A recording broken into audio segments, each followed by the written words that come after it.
everyone, and welcome to Nerfcast. This is Shawn. And this is Josh. Why are you looking at me like that, Shawn? Why are you making the faces? You gotta ask me a question right now. No, you know what? I'll tell you what we're talking about on the podcast today. No, you don't know. I keep the notes from you for this very reason, because if you know, you're gonna let spoilers get out. I'll make it up. Okay, try We're it. not even going to talk about Nerf on the podcast today. Woo! I'm not following you. This is called Nerfcast. What else is there to talk about besides Nerf? There's non-Nerf. It's Nerf or non-Nerf. So this is a podcast about nothing. Yes. Jerry! you can't see it, but I just like... You can, but... I kind of just ripped off my clothes a little bit, and I tried to ruffle my hair. It's getting hot in here. Yep. So Shawn took off all his clothes. Because we're going to talk about the N-word. Not Nerf. The not Nerf. The almost Nerf, but not quite. Those other things that don't say Nerf on them, but are just as fun. Yes. The foam flingers of the world that aren't Nerf. So, basically, the companies we would be talking about are like Zing Toys, BuzzBee, Airzone. All of them! We'll talk about everybody. Everybody. I don't know. So, many as we can think of on the top of our heads. Basically, anyone who's relevant enough for us to talk about them. So, number one, most relevant one, I would say would be kind of Exploders, dominating. Obviously. Exploders. Yep. No. No. Well, I mean, Who makes the paper? The little paper things that you soak them in water? They're like spitballs. Oh, yeah, those are wads. I believe, actually, I filed a patent for it back in, like, 1996. I was in the class one time, and I had a straw from my milk, and I was chewing on some paper because it's full of fiber, right? Oh, yeah. Delicious and, paper. you know, school talks about sharing, so I'm like, you know what? I'm going to be like the mama bird here. I already chewed up my food. I'm going to share it with some of the weaker kids. And then I shot it out at this little kid with, like, glasses. He was short. And he got mad and told the teacher on me and said I was bullying him, which is not the case. I was trying to help him. And in turn, I was bullied for being a bully. And you know what that wasn't? Gone bad. It wasn't bully. Now, you're probably getting confused, but you got, like, bully, we're having a bully time. Like, these are amazing times we live in. That bully. Airzone! Okay, Josh, kick us off. What do you know about Airzone? What blasters do you like that Airzone does? Well, I like the Panther. I'm going to go out there because it's the only one that I have, Airzone, in my arsenal that I have attempted to use. Now, tell me, Josh, why should any of us listening to this give a crap about the Panther?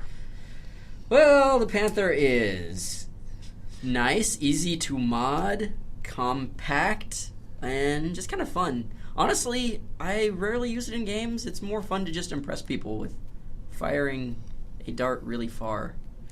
It's an air blaster, so it doesn't use springs. You actually pump it up, kind of like a Titan, but pocket-sized. Pocket-sized Titan. Pocket, not rocket. Pocket does a different blog. That's not Nerfcast. Yes. Yes, he does. But yeah, Panther, good stuff. It is great. Fun. What I kind of like about it, two main things. It's small, portable, so that's a plus. Mm-hmm. I do like that it is basically an air pump design, because I don't really see those much anymore.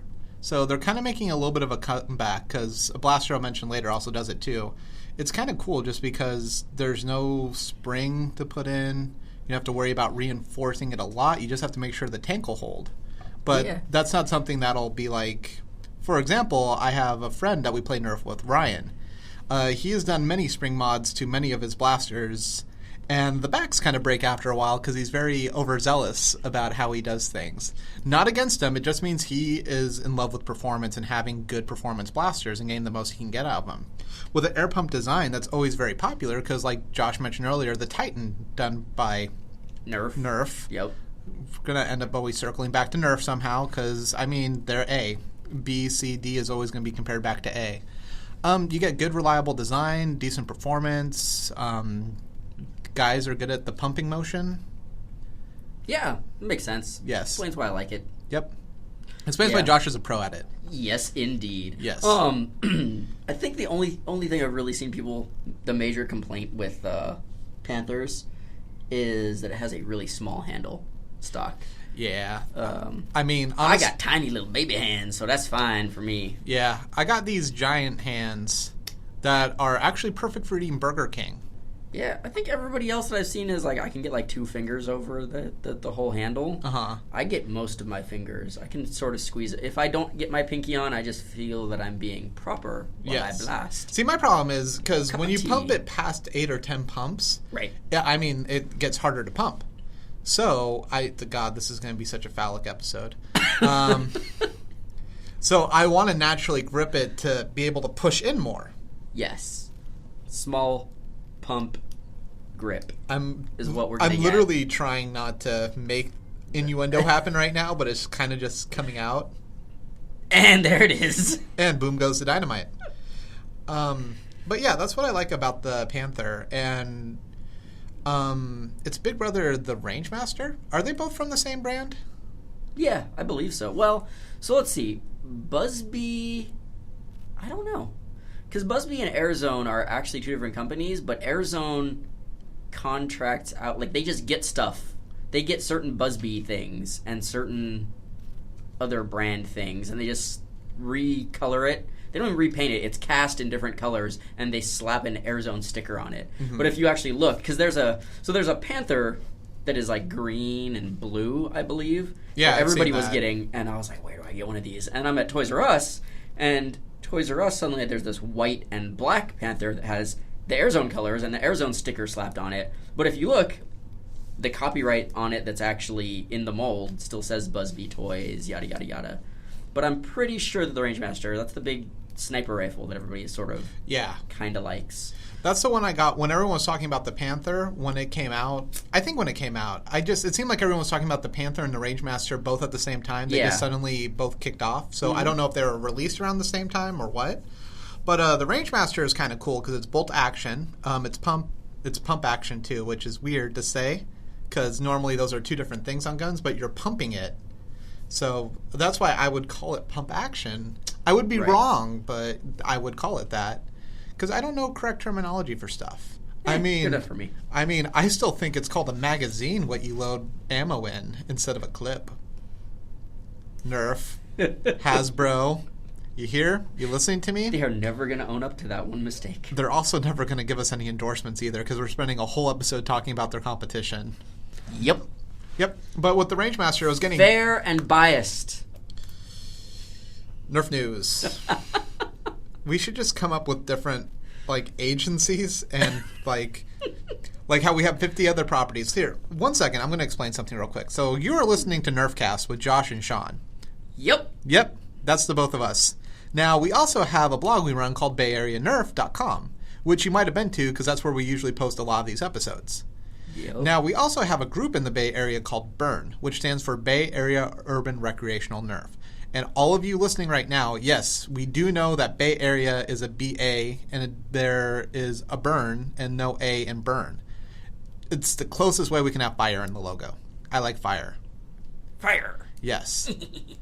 We have one other thing too, don't we? Something that I think we have in the pipeline. It's not out yet. Okay, I thought we had something else besides that, but we are always working on new logos. Yes.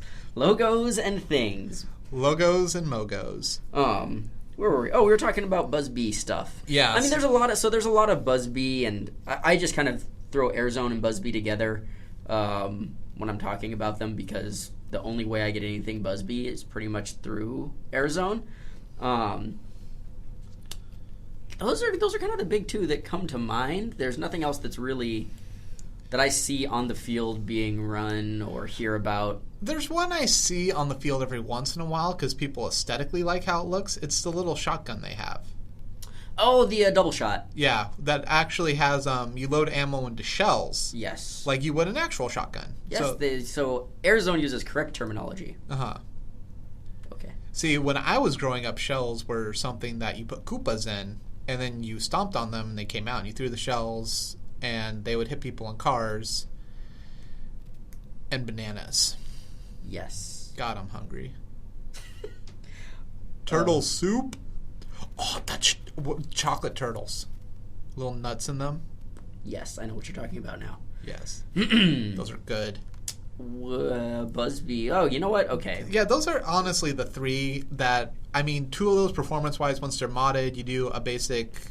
You reinforce the air tank to make sure it doesn't explode. That's a key part. You don't want it to explode. With the Rangemaster 2, you have to do like kind of like a barrel mod a little bit just to be able to fit streamlined darts in there. You have to do that with the Panther as well. You have to do something in the barrel to allow a streamline because the stock barrel is made for a larger dart. Not to sound like a dick, but right now I'm realizing right after I said that, I'm like, duh, it's not going to work with a streamline right out of the box. It's a different brand. No, you know what? Some of their stuff does work with streamlines. Just not these. Can you name one real quick? Like, I'm not saying you're wrong. It's just I'm curious. I don't know the name of it, but it's a cheapy BuzzBee that my buddy picked up from Walgreens. Is it that one that has like the weird revolver shooting No, it's thing? it's almost, it looks kind of like a mini version of the Rangemaster because it has that same bolt action mechanism. I think I remember. But it's a spring, and you can just put a dart in and basically throw it forward and fire. You don't have to pump it like the Rangemaster. But even the regular darts, they're all right. Just streamlines kind of work a certain amount of good that we've grown accustomed to. I mean, if you're loading Steffens and stuff in there, then, I mean, you're making your own darts anyway, so you have your own set ammo that you can customize to how big you need it to be. Yup. Just for our games, we kind of have this rule in place. Not really a rule, but we have a community dart pile that we all kind of chip into and use. It's gotten huge, but it makes it nice because in the middle of the game you can pick up darts and not worry about if they're yours or someone else's. They're always just there to be taken care of. So it's kind of handy to have that. Plus, it kind of puts a limiter on how hard you're hitting with the darts. Yeah, I mean, our general rule is, and we've just sort of recently adopted this, is only stock ammo is allowed at our games. And when we say stock ammo, we mean anything you can go buy off the shelves. We don't want people making their own ammo. Not because we think it's a bad idea. I mean, those of you who do it, it's awesome. I know you get way better accuracy and way better distance. We just, for A, safety, and B, the property that we play on, we don't want anything to be broken or anything like that. It's just easier for us to manage everybody. So most people tend to use just streamlines, but, you know, people want to come using... If they want to use whistlers, taggers, or how we're talking about other brands, like BuzzBee makes sucker darts. Yeah. So you know what? If you want to use those, that's A-okay too. I think the little suction part on the top, that could affect performance in my head. Yeah, you're probably not going to get the best ranges using a suction dart. I don't know. It might have a heavier head. I've never tried using one as opposed to a stock streamline or maybe a whistler. Yeah. Well, they don't fit in magazines. I mean, that's the other thing, too, actually, that we should mention right off the bat. One thing we love about Nerf is that they have magazines, or their clip system, as they like to call it, where you can load up ammo in the 6 round, 12 round, 18, 36, 25. What's interesting is that, I don't know if they're BuzzBee, but AirZone, I'm just going to say AirZone because I don't know if it's BuzzBee or another brand, but at Toys R Us they have them, has a couple of blasters that use magazines as well. I don't know if they take different ammo. I haven't really looked at them extensively because I haven't read anything about them, and they just look sort of cheap and flimsy. And obviously, they're not going to be compatible with anything Nerf, so you can't swap magazines or Which is fair enough. I mean, proprietary stuff makes sense. It makes sure that everyone's buying your brand and not just going for the cheapest stuff possible. Totally makes sense. So it's fair. Yeah. It's fair. Next up, if it's okay if I can move on to the next subject, because I feel like there's not much to say about those guys. No, they get good ranges, and that's about it. I mean, I like having a little pocket almost sniper. It just is kind of incredibly inaccurate when it comes to ammo because it tends to just start flinging it all over since there's so much air pressure behind it. Yeah. But, you know. So something that's been really popular lately, it's been popping up on all sorts of YouTube channels, Zing toys. Zing! Zing is a brand that makes probably their biggest product that's known to most people is the Zing Z-Curve bow. I believe that is what it is called. It's also called the Z Hunter bow. They have different names for each color. Mm-hmm. I personally own the Z Huntress, which is the pink one. Yep. I'm beating Rebel to the punch here. Yeah. You do it, Zing. You show Nerf what's up. Yeah, I mean, this came out... I think this was out before even the Rebel line was announced. I mean, don't quote me on that, but... Might have been, actually. I know the multicolors of bows were. Right. I have a blue and orange one coming in, too, that I'm probably going to rock most of the time just because, pink and purple, not super masculine, but I still like it. Manly, yes, but I like it, too. But definitely, Zing Toys kind of is regressing a little bit, but at the same time improving performance.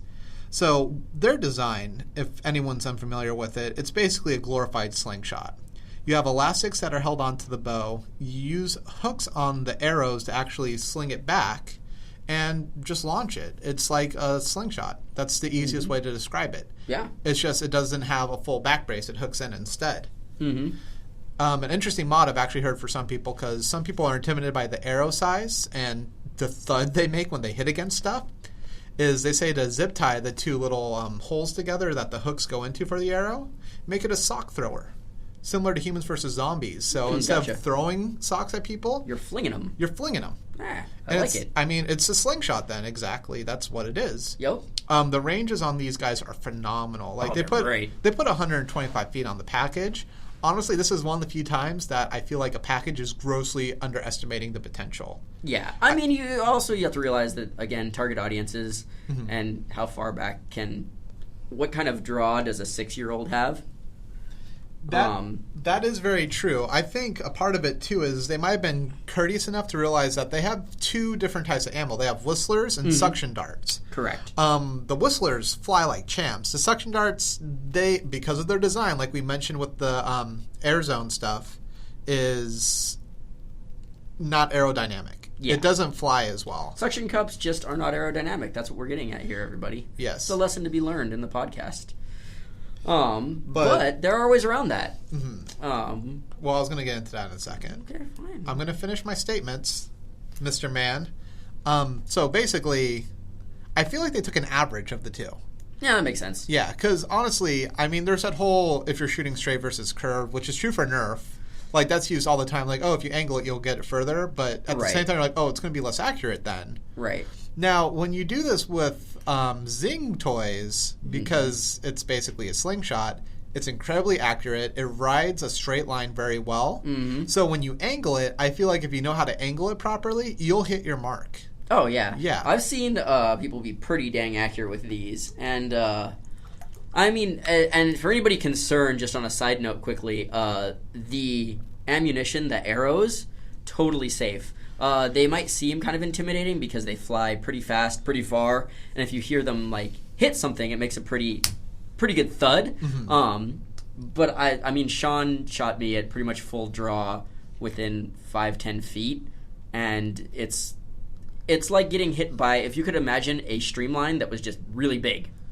That's with a little bit more weight behind it. Well, I mean, because it'd be larger. Yeah. And that's about it. It doesn't hurt at all. It's like taking a foam, almost like a Nerf football, and lightly throwing it at somebody. Actually, yeah, it's the best analogy, except it hurts less because the football is a little bit pointed at the ends. Right. I mean, if you're throwing it properly. If you throw it like sideways. Yeah. Like a non-athlete would. Yeah, and I'm not talking about like throwing it hard, like just kind of nonchalantly just like tossing it at someone and them not realizing that they were supposed to catch it and it hitting them. That's about the level of like how it feels when it hits you. Yeah, like we were talking about how we want to make sure that nothing's getting damaged in our wars. I feel safe using these. Yeah. The nose is designed to absorb the impact, cushion it, and just basically not inflict too much damage on stuff. Now, of course, if you're shooting it at like lamps or anything that's not secure, that's going to knock over. I'm not sure if I would use this really for an indoor in-house war. Yeah, I mean, to be fair, even a lot of Nerf blasters these days are starting to spit things fast enough to knock light material over. Mm-hmm. Maybe not a vase or a lamp, which you could probably knock over with a Zing bow, but, you know, it's just something to consider. Yeah. By the way, the whistle effect on the actual arrows, totally awesome. Yeah, intimidation factor is upped by 10 easily. When you just hear something whistle by you at full speed, you're like, oh my god. What just happened? Oh, not even like that. So one of our buddies, his name is Chris Rowe. He's kind of the one who's really making these popular in our group. He bought a whole bunch. He got his bow. He customized it to hold more arrows on the bow itself. He got a special carrying case, like a carpenter's bag, that he has on his back that is perfect for holding all the arrows. I'll see if I can find a link or something later on. Yeah. But he just went full force for it, and honestly, he knew how to work that. Like Chris would go out there. I feel like he would take shots he'd be aiming back, because Josh just mentioned if it whizzes by you, you freak out. What's even worse is you have a whole bunch of people. You're playing a night game, and you're shooting at each other. It's like, okay, I think I see someone over there. Okay, I got someone over there. And then you hear... Like just from, you hear it in the sky, you look up, you can't see it, but you just hear that long draw-out whistle. Yeah. And my first thought, not that I'm going to get hit with an arrow, I'm like, there's a mortar strike coming for me right now. I am going to get blasted.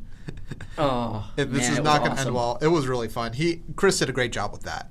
He really, I mean, honestly, I want to play it at the next game. Yeah. I really like it. I'm going to steal his idea. So full credit to Chris Rowe on that design. Yeah, no, definitely. It ought to be awesome. Introduce some new people to the Zing bow stuff.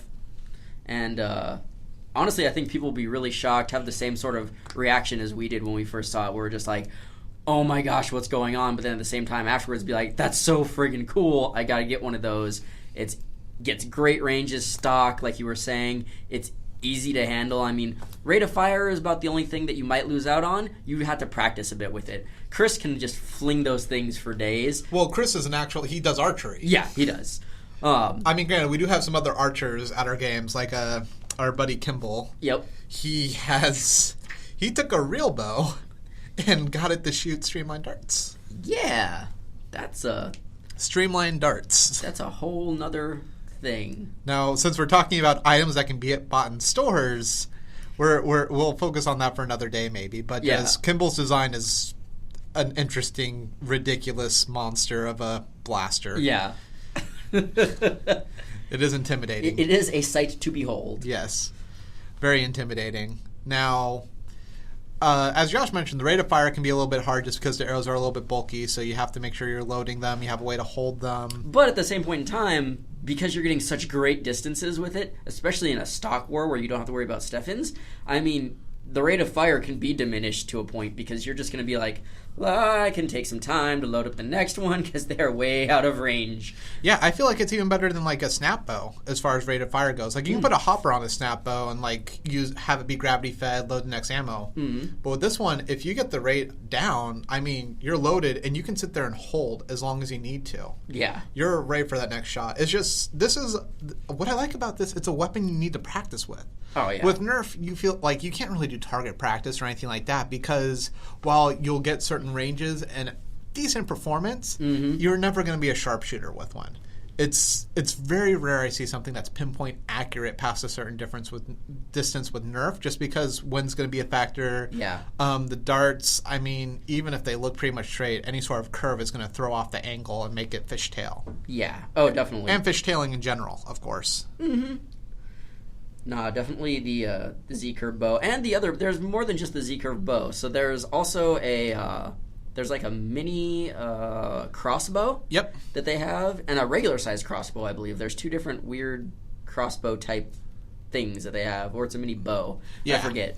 They're about 3 different ones, and they all perform basically exactly the same. They're just kind of different sizes. One of them's on a almost gun-like mechanism because it's a crossbow. Yeah. But man, I have heard that the bow is better than the crossbow, though. I have heard it gets better distances, but of course the draw is going to be better on that. You have a better grip on the bow. Also, and you can go further back. Yeah, and the elastic is longer on it because on the crossbow it's smaller because it's designed to be compact. The arms are shortened up, and the bow you just have this.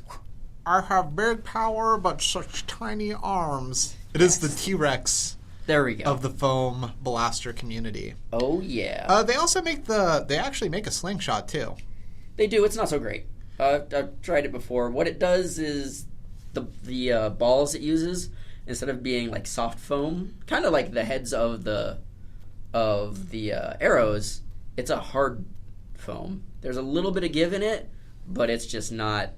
It does not perform well. It's not something that I would like to be hit with, and I've been hit with it. And it performs. It's really weird because it has 2 pegs basically that go in and have like larger little spheres on the end of the pegs, and the balls have grooves in them that match that. So you have to buy very specific balls. It's not like it's just a regular slingshot. They went out of their way to make their slingshot not like a slingshot and their bow like a slingshot. Oh, speaking of which, you were going to talk about the suction cup darts. Yes, I was going to get back to that as my next point. So, once again, the suction cup darts arrows. Sure. Arrows, you're right. Yeah, sorry. The suction cup arrows, they are not so great as far as wind resistance goes. But they stick so well to things. They do. Better than, like, plastic suction cups. Yeah, it's trippy. You don't even have to lick them or anything. No, because the way that the foam is, it's almost like a memory foam type material. It just sticks, even if the surface is somewhat porous, like just a wall that's not like shiny and glass. It'll still stick pretty well. We had one at my house that we used to just throw back and forth. Yeah, so let me pour some wisdom and some science on y'all's ears here. So the reason why you would have to lick or wet down a suction dart normally is because the water will fill in the spaces where the air would normally escape, and it keeps that attached. It has nothing to do with the stickiness of your saliva or anything like that. It just covers in those holes where air would escape and let the dart drop down. Now, the difference being with the suction darts is because they have so much force behind them, any wind that would be between it is pushed out immediately. And it uses memory foam. Yeah, foam. Josh likes foam. I do. He likes foam and saying foam flingers. I do like saying foam flingers. It's a fun word. But once again, going back, not aerodynamic. Chris Rowe, he kind of took this design where he... Actually, Josh, I'll let you explain it. You like doing mod stuff better. I like how I started explaining it, and you stopped me from explaining it, and I gave you the opportunity to explain it, and now you want me to explain it. I believe in equal opportunity. Alrighty. Hope and change. Here's the quick and dirty way to make your suction cup darts fly a little bit more aerodynamically and a lot further. You take off the suction cup, and you flip it around, glue it back down that way. Amazing. Yep. No, it works really well, though, and it keeps, everything is foam, so it basically acts just like the regular whistlers without the whistles, and it pretty much flies just as far. Yeah, as far as I've heard reported, it's almost exactly the same. Yeah, I mean, when we played, we were in a somewhat small area, so it's not like we were range testing them against each other, but they were easily able to outperform all of our stock blasters and still getting great distance from across the field. So, So yeah, I think that's pretty much it for Zing right now. Zing. Oh, one note I do want to say about this. Zing, your company is doing marketing the correct way. You have been getting so much press lately because you have an excellent product. Don't get me wrong, I still love Nerf, but Zing, you have a great product, but your marketing department deserves medals. Because I see them on Facebook reaching out to fans, talking to them, doing giveaways. You guys are sending packages to people who are big in the Nerf community and saying, here, check out our stuff. Here's some ammo you can use. Yeah. And once again, it's not a bribe, really, because if you have a great product, these people are being honest about it. Yeah. They all pointed out right away that the suction cup darts don't get as far as the other ones. That's a grievance, you know?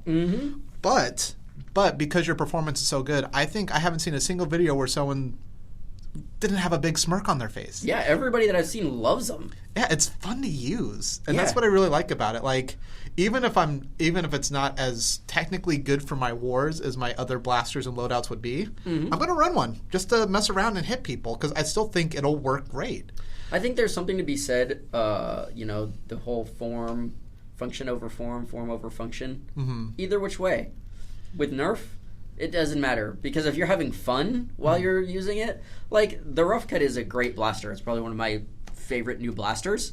That's a bold statement, Josh. It is. There are a lot of good blasters out, but I do agree. It's so much fun to use. I'm sitting there like, well, my Retaliator gets better distance. I have a improved rate of, the rate of fire is about the same, but I can carry more ammunition. I can throw a big drum mag in there. I can be more precise with a Retaliator. Yeah, but I still might want to run the Rough Cut just because it's fun. You know, I want to run around with a shotgun and blast people. Same thing with a bow. You know, I might not be able to get the same rate of fire and stuff, but this is just fun to fling these things across the field. That was a lot of alliteration. I'm proud of you. Yay! I feel like all those lessons I give you in reading are finally starting to pay off. Yes, Stanley has truly blessed me. Now, here's the other point I want to make about this, too. Hasbro, you can learn a very good lesson from Zing right now. Because I feel like your advertising department, I'm more wisdom on your guys' ears. This is going to be my theory because I don't watch a lot of The Hub. But if you guys are familiar with The Hub as a TV station, it is all Hasbro shows. My Little Pony. My Little Pony is one of them. They also have Littlest Pet Shop, Transformers. There are a lot of series on there that they own. But, well, all of them are Hasbro owned. G.I. Joe. All-American Hero. Yes. But, going back on the point, this channel is basically advertising for them. All these cartoon shows, all these kid shows, they're reaching their target demographic for who they want to sell these toys to. So a lot of outside advertising really isn't necessary for them. Mm-hmm. You watch My Little Pony, that's the advertising to go out and buy toy figurines. Right. Like, kids don't need to know that it exists or not in a commercial. All they need to hear is, I want ponies. Yes. And the parents are going to put two and two together and say, I need to go to the store and get ponies for you. Now, here's the thing. Once again, I don't watch a lot of The Hub, but from a logistics standpoint, how do you make a Nerf show? How do you make a Nerf show that isn't just basically the same thing as G.I. Joe? Well, you have two options. You make a Nerf show, and you just make stupid things. You make it like Mask from like the 80s, where the cars would transform and stuff. I feel like I'm the only one who's going to know who Mask is that you're talking about right now. Okay. Someone out there in the comments, let us know if you actually know what Mask is. Who remembers Mask? And also comment if you know what Mask is, but only because you've seen the Robot Chicken spoofs of it. I forgot about that. They did too. They did. Yes. Or my other point was going to be cross-promote with your other IP. I mean, you have properties, like we said. You have Transformers, and they did do a Transformers barricade, but it was not great. It just kind of had some pictures of characters on the blasters. I mean, even just that, promote blasters with other stuff. Cross-promote, get fans into it. Yeah, because honestly, like when you talk about Zing Toys, you talk about BuzzBee, Airzone. We'll get into some of the other brands in a little bit here too.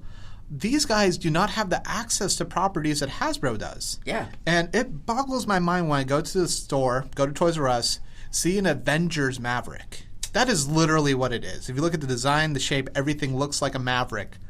But it uses specialized darts that are only going to go 10 to 15 feet. And that are made of light plastic. Yeah. Hard plastic that you wouldn't want to shoot someone with. And I'm like, well, I've seen them. They had a barricade with Bumblebee on it. And they had the Big Bad Bow. They made like a Hawkeye bow. It's like, why not keep doing these tie-ins? It's the easiest thing for them to do. So maybe not My Little Pony, because maybe only a few people like me will buy that. But, I mean, G.I. Joe? Hello, a movie just came out. They've got G.I. Joe blasters in the G.I. Joe section that, again, shoot like weird-looking hard ammunition. Why is this not a Nerf blaster? It's literally done by Hasbro and said from the makers of Nerf on the box. Yeah, they use the Nerf logo to try and entice people that would normally buy something Nerf. They need to do the reverse of this where it's a Nerf object with just G.I. Joe or something else slapped on it. Yeah. But the ultimate point is basically, Zing, you're doing a heck of a job. You know how to market. Honestly, I mean, I still love Nerf just because their design works really well for me, but you're a contender here. I think, honestly, you're probably the second closest one to Nerf. And I would normally say that'd be Airzone or BuzzBee because they're designing blasters very similar to Nerf, but you've gone in a different direction that works better stock than what they have, and you know how to reach your target audience. Yeah. So you're doing a great job. Hasbro, you have to take notes. Yeah, take notes. Take notes on this. Be more interactive with your fans. Yes. I think that's really the thing. We're so grasping for news, and we never know what's coming out, and release dates are never a really big thing. And then when something is out, it's like, well, if you're part of the Nerf community online that's like following it, you'll probably hear about it, and it's like, hey, a store here, a store there. Zing's just like, our stuff is everywhere, go buy our stuff. Yes. Yeah, our stuff's awesome. The other thing, too, actually, I want to say about Zing Toys that they're doing right, they're, you know how I said there are a bunch of different names for the Zeebo? Yes. They have a bunch of different colors. Yes. Of the same color item. options. Yes, and I mean, they're not available everywhere. Like, generally when I go to Toys R Us, I see the Hunter, which is like the black one, the black and red one. I'm ordering a blue and orange one. I bought the pink one. Yeah, there's the red These and are green all one, essentially the same bow, but in different colors. So you get to customize and specialize. Right? And I mean, there are varied price points too. So sometimes you can sit here and set one of the bows at $25, and when I see $18.99 for one, I'm like, I'm going to buy that now. Yep. Because in my head, I'm seeing it as a good deal. Now, I understand that Nerf did have a deal a couple of years ago where basically different retailers had different versions of blasters. The Whiteout series, Clear series, the green one was Sonic. The Sonic series. Yep. He's got attitude.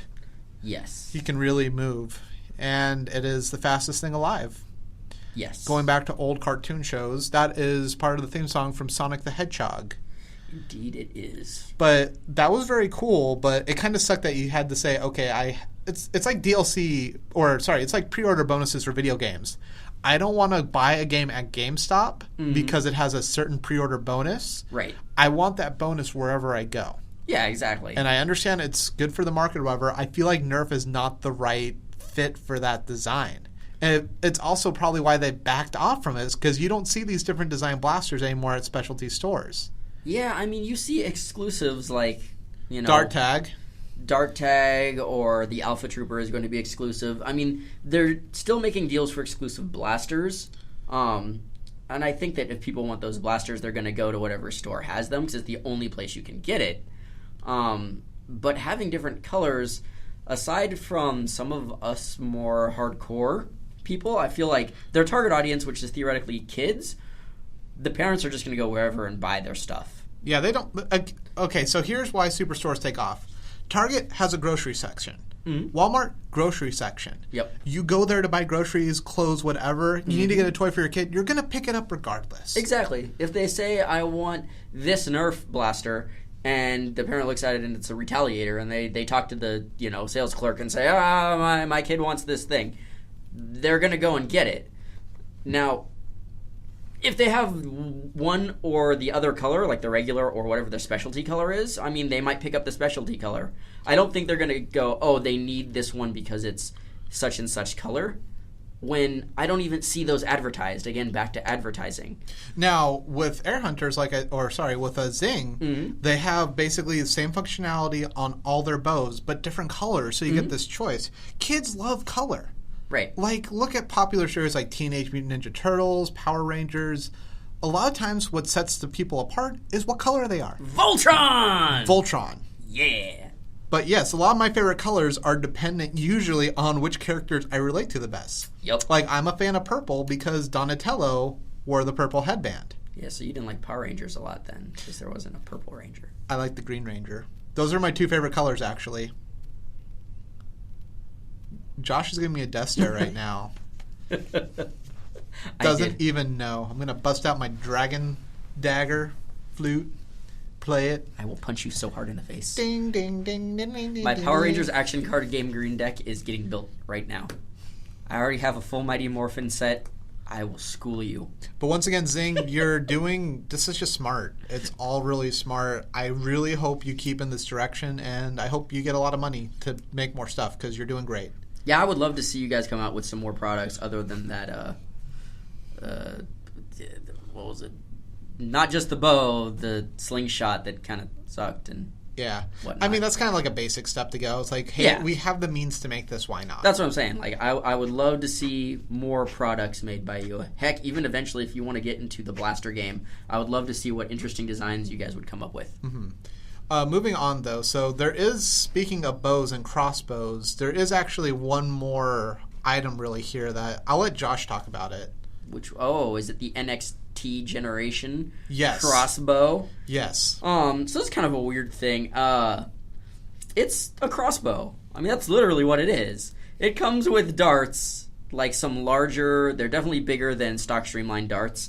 And our buddy, other buddy, Chris, we call him BFU. He actually, if you saw the video where we did the Strife camera mount, that was the guy in that video. Yes, he is always looking for just interesting, weird new things. And we were at a Toys R Us, and we saw they have a bow, like a bow and arrow bow, and a crossbow. Mm-hmm. And so I took some pictures, like, hey, do you want us to pick these up so you could try them out? And he's like, yeah, let's see. The bow and arrow, terrible, especially when you compare it to the Z-curve. So it's terrible, but I like what they're doing a little bit. Like we mentioned, our friend Kimball basically took a real bow, created a plunger system to work with it, and load in streamlined darts to do that. This bow it's NXT? NXT. NXT. I think it's supposed to be like next generation. Yeah. Yeah. NXT, it's basically the same design, just a smaller plunger that's utilized because ultimately they didn't want to waste space. But it's tiny. I mean, the darts that the bow uses are much, much smaller than stock streamlines. So it weirds me out because we'll get into the story a little bit later too. Well, Josh will tell them in 2 seconds after I finish with my little anecdote here. I thought the bow was going to shoot further than the crossbow. When you look at this crossbow, the entire top section has nothing covering it. So I'm like, how is this dart going to stay steady in here and shoot out? It's going to fling out and not work properly. The bow is going to be guided. It's a plunger system. It's what we know. It's going to work better. It might work really good, but even if it doesn't, it's going to work properly. Right. And it didn't. And it didn't at all. It was terrible. It was like, 10 feet. All right, that's the... It came with little suction cup darts and some with like some felt padding on the top, but they were just horrible. If you tried to stick a streamline in it, you had to like twist it and crush it to get it in there, and then it wouldn't fire back out. The string on the bow was just really, really cheap. You didn't have a whole lot of draw with it. You were limited by the amount that the plunger would pull out. So the whole thing was just terrible. Terrible. Like, I would never recommend it to anyone, even children. Like, go get the Z-curve if you want a fun bow experience. That's colorful, too. That's the other thing. These things are black. Yeah, it was really weird that we found them in a Toys R Us because they were just black and they looked almost kind of realistic. I mean, I will reiterate, the crossbow is a crossbow. Yeah, there's no 2 cents about it. Honestly, if you can load sharp things in there. You can put a knife in there and launch it. Yeah, I mean, things were launched out of that bow that were definitely not foam. I'm just going to put it that way. Yeah, we started with the stock darts. Yeah. Then we moved over to streamline. And then we're like, it'll probably fly better if it's more like an actual bolt. So we took some streamlines, put them in there, glued them together so they're longer, shot them, and they're like, let's see, maybe a pencil would be good. Then we started putting pencils and pens in there. I think battery was fired out of there. Out of it. Yeah. So, I mean, to put this in perspective, we'll maybe try to get some links in the description for you guys. We can find a website for these. They'll probably be on Toys R Us's website, I would think. They might be. I know I found an actual website for them. They're carried actually in, like, sporting goods stores. When I looked them up, they're weapons. Yeah, they're actually made to, like, sort of be a stepping stone towards using actual bows and things. Mm-hmm. But so basically, the crossbow is just a big sled that's kind of got like a half pipe in it for the arrow to fit in, or the dart to fit in. For the Tony Hawk to fit in. Yes, he fits in the half pipe. You put a dart in, you put it all the way to the back, and you pull a fairly hefty string. It locks into place, and there's a trigger mechanism.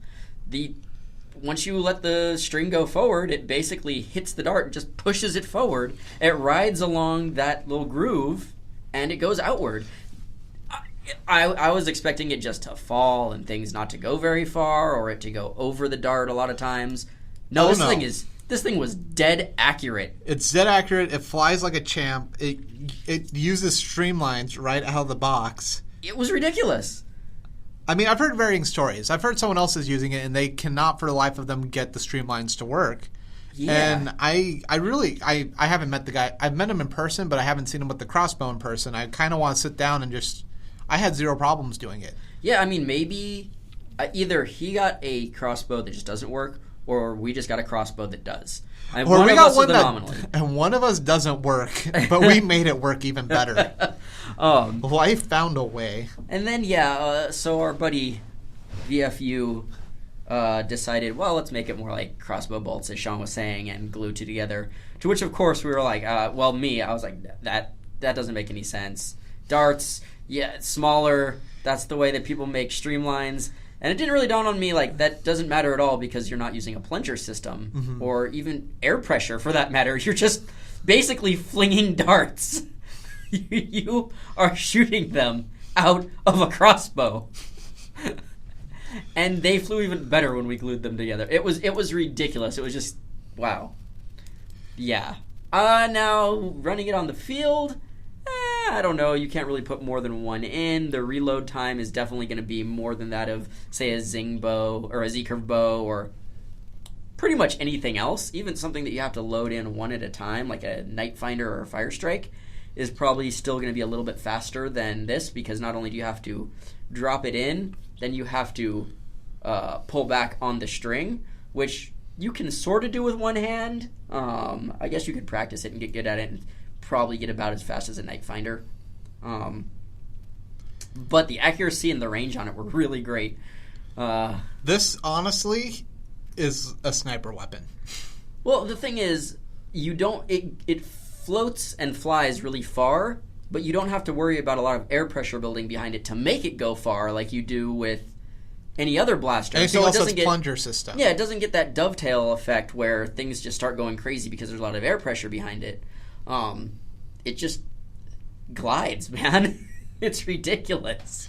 I mean, what you do is, like, this is my idea for the Zing Zebo. Gazebo. Oh, I have a new name for mine now. With the bows and the crossbows is I would sit in the back of the field. We have big games. We usually have about, like, I would say 8 to 10 people per team. Yeah. That's a fair size for one of our games. We're big game hunters. Yes. They're growing, though. Last game we had like 15 on 15. It was getting pretty huge. That these guys could sit in back, look at the field, see where a lot of the combat is happening, and pick people off when they're not expecting it. Oh, yeah. That's the biggest thing. With Nerf, there's always an engagement distance. And that's what I like about it. I like being able to see the white of a person's eyes before I shoot them in the nose and they freak out and fall over because I stunned them, because that's how it happens in boxing sometimes. That's fun. Yes. Because I'm a horrible person. But with these, there's still a big telegraph on what's going on. You see someone with a crossbow aiming, you know they're aiming at something. With the Z-curve bow, you see a person pulling back, aiming. They're trying to line up their shot. You see it. But in the middle of combat, if your eyes aren't on the field looking at everything, you can miss it. Mm-hmm. And it's not like a sniper rifle where someone can sit there and hide the whole time and pick people off. Like I said, it's big. It's telegraphed. You have to be aware of what's going on the field. Mm-hmm. A lot of the things I see in Nerf that's honestly people get screwed over so often on, they tunnel vision.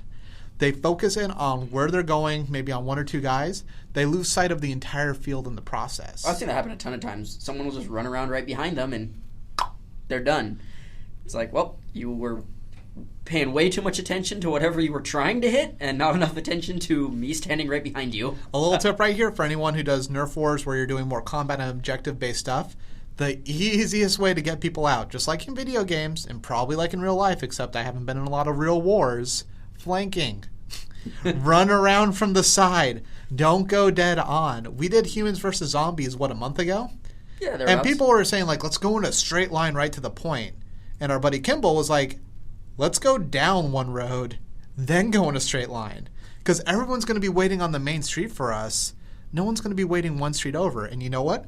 We got within 20 feet of the point before we started running into zombies. Mm-hmm. So it worked. Because a lot of people think straight lines are the best way to go, fastest, get lucky once and you can make it. Mm-hmm. No, not true. Flank, think, pick your positions. And I feel like the Zing Z-curve bow and the NXT crossbow are both that type of blaster where if you have a big range of the field, you can sit there and take stock and be aware of everything going on. Mm-hmm. You can nail your hits, and it puts the enemy in a position where they're not going to have as much time to make lucky shots if they're tunnel visioning.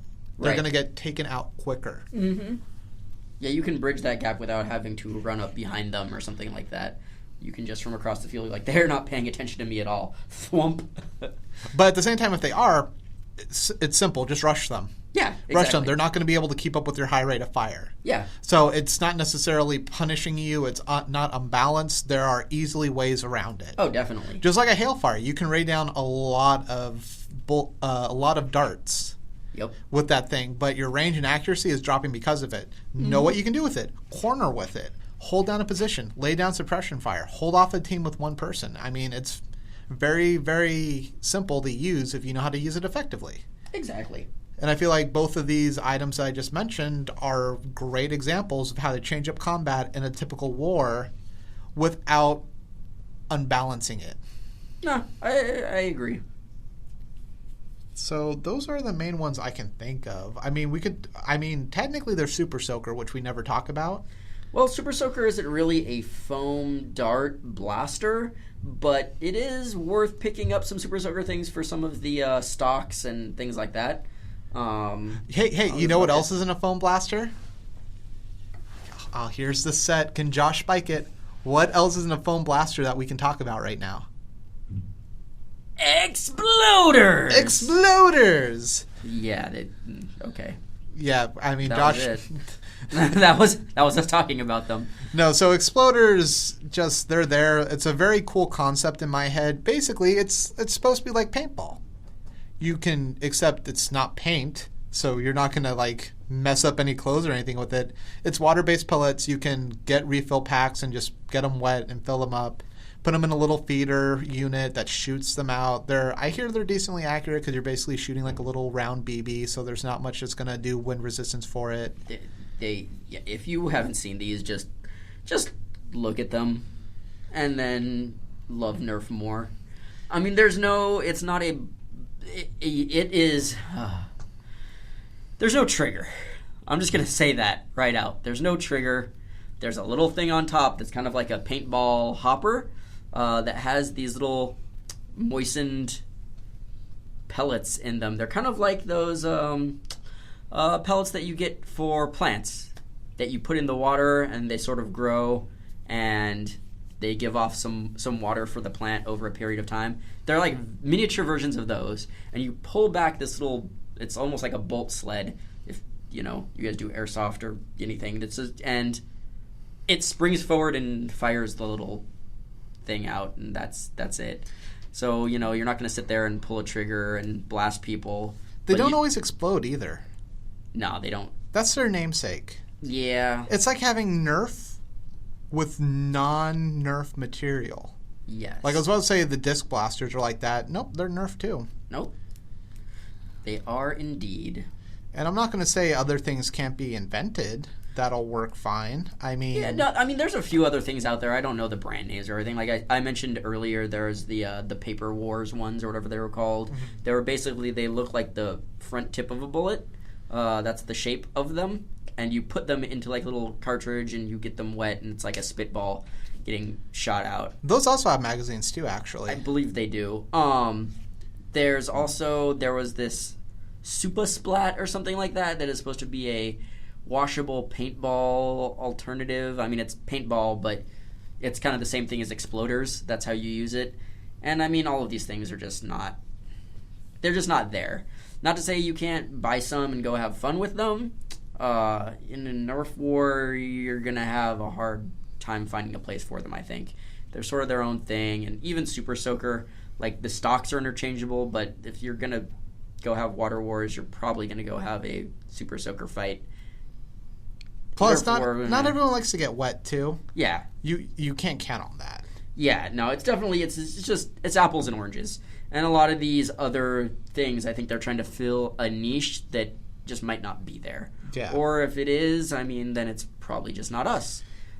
Yeah, I mean, like I said, I think the people who nail it on the head the most, BuzzBee is basically just doing what Nerf does. They just have more specialized blasters that kind of go after particular demographics. Mm-hmm. I know one of our friends, Arjong, he loves the idea of the shotgun because it has shells in it. Yeah. So for him, aesthetically, that's really cool, but the performance isn't there, so that's where you lose me. And in in a war, of course you want to have fun with the blaster you're using.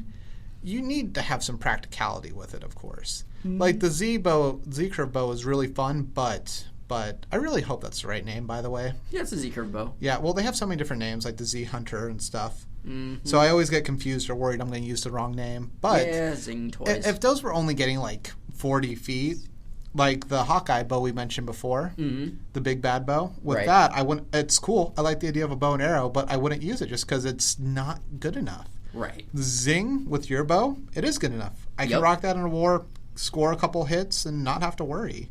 Oh, definitely. But that's why I think those are kind of the two to kind of watch out for. BuzzBee, Airzone, they're just waiting for the right moment and the right blaster. I can imagine one thing clicking for them, and then they can be serious competition. Right. Zing, because their product's good, their marketing is fantastic. Mm-hmm. I can see them as the new up-and-comers, the ones you as a community really need to keep your eyes on, just to see if they can come up with a new, different idea as good as what they've come up with here, which is realistically just inventing an old idea and representing it. Yeah. Then they can change up the game a lot. Totally. So, I mean, that's sort of blasters and other things that are non-Nerf for those of you that are looking for an alternative to Nerf but still want to play Nerf. As far as physical ways to hit someone, there are a lot of other things we can talk about that are augmented reality, laser tag, but that we'll save for another time because it's just too much to get into right now. Agreed. Before we head out, I wanted to give a couple of shout-outs really quick. Incoductic, it is a weekly podcast. It comes out on Wednesdays. So we come out every other Wednesday. They come out every Wednesday. So sometimes we come out on the same day. Go check them out. They were kind enough to put an ad in for us in their podcast, so we just wanted to give them a shout-out. Jeez, don't make it sound transparent or anything. They advertised us, so I guess we'll talk about them. It's a great podcast. No, it is good. I mean, I'm putting it out there. They talk about a lot of cool nerdy stuff, a lot of music stuff. They get into pretty much just about anything, and they have a great relationship with their fans. They answer Twitter questions. They have just a great interaction. So if you're looking for a podcast that really you can feel involved with, they're a great one to go with. Yeah, Incoductic, it's Incoductic, I believe. I'll have to ask Josh, the host. One of the hosts on the show is also named Josh. Yes. It is not me. And just also, they got a tweet from the guy who does the voice of Cleveland Brown Jr. Yes. Yeah, see? They're a whole nother level. We're like down here. And this is a level beyond Nerfcast. They're tweeting with the big boys. Also, Comics Conspiracy Podcast. They mentioned us a long time back, and we were gonna mention it, and then some sort of news dropped, and we forgot about it. But if you like comic books, they're a local comic shop in the Bay Area. They also gave a shout out to us on an episode or two. All the guys there are really cool. I know almost everybody who's on the podcast.